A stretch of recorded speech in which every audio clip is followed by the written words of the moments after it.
قوم و مذہب دنیا کے تمام قومیں ایک روٹی کے مختلف ٹکڑے ہیں یا ایک سکے کے 16 آنے ہیں اور ایک ہی درخت کے پھل پھول اور پتے ہیں، لیکن مذہب نے ان تمام قوموں کو گروہ گروہ فرقہ فرقہ میں تقسیم کر دیا ہے، کیونکہ قدرت کا مصلحت اسی فرقہ بندی میں پوشیدہ ہے۔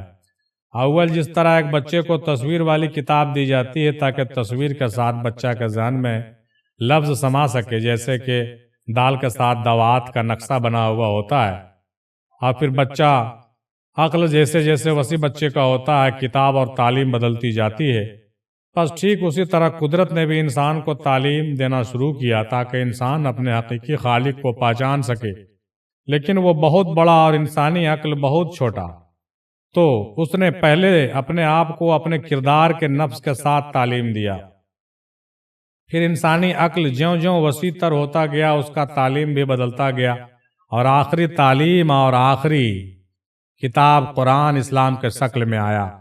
اس کے بعد نہ کوئی مذہب ہے اور نہ کوئی تعلیم۔ رکیے، ابھی بازار میں ہوا چلا ہوا ہے کہ پرانی مذہب ختم ہو جائے گی، اب نئی مذہب دین الہی آئے گی۔ دادا لکھ رہے ہیں کہ اب کوئی مذہب نیا نہیں آئے گا اور نہ کوئی تعلیم قرآن کے بعد ہے۔ بولیے، کنٹرڈکشن ہے کہ نہیں ہے؟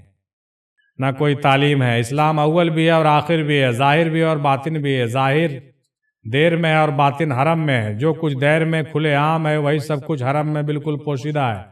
جیسے کہ پہلے بچے نقلی گڑیا تب پتھر سے کھلے عام کھیلتے ہیں، وہی کھیل حقیقی گڑیا سے کھیلتے ہیں بڑے ہو کر پردے میں، ہے نا؟ آئے بچوں، حقیقی گڑیا تو تمہارے گھروں میں موجود ہے، تمہارے شریک حیات بن کر ہے، تم ان کی تصویروں سے کیوں کھیلتے ہو؟ حقیقی دیوی تو تمہارے ساتھ ہے، تو تم مٹی کی دیویوں کو کیوں پوجتے ہو؟ حقیقی مندر تو تمہارا دل ہے، جس مندر میں حقیقی اور غیر فانی بت ہے نا بھائی؟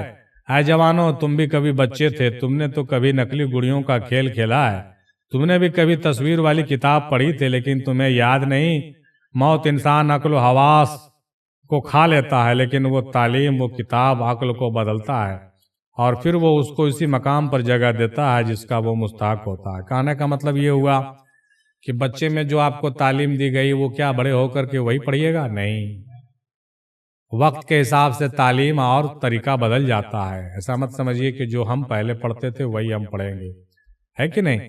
لیکن دین وہی رہے گا، مذہب وہی رہے گا، وہ نئی چیز نہیں آئے گی، بلکہ اسی میں وہ چیزیں چھپی ہوئی ہے جو پہلے شریعت کے طور پہ ہم لوگ پڑھتے ہیں، بعد میں معرفت و حقیقت کے طور پہ ہم اس کو پڑھتے ہیں، ہے نا؟ کتاب وہی ہے، صرف لیسن بدل گیا، ہے نا؟ اس چیز کو سمجھنے کے لیے دادا کہتے ہیں کہ ان چیزوں کو غور خوض کیجیے، حقیقی معنوں میں ان باتوں کو سمجھیے اور پہچانیے حق اور حقیقت کو۔ اور کوئی نیا دین، نیا مذہب نہیں ہے، وہی دین، وہی مذہب ہے، وہی اصل ہے، وہی اصلیت ہے، صرف اس کو پہچاننے اور سمجھنے کی ضرورت ہے اور پیر کامل کی صحبت میں بیٹھنے کی ضرورت ہے نا بھائی؟ اے نوجوانوں، ہندو مت ایک کھلا کتاب ہے، تم اس کتاب کو دل کی زبان سے پڑھو اور دماغ کے ورق پر نوٹ کر لو، کیونکہ تم جوان ہو، تمہارے عقل بچوں کے جتنا نہیں ہے، تم نقلی تصویروں سے اصلی تصویروں کو پہچان سکتے ہو، نقلی پوجا سے اصلی پوجا کو جان سکتے ہو، اس لیے جانو اور پہچانو۔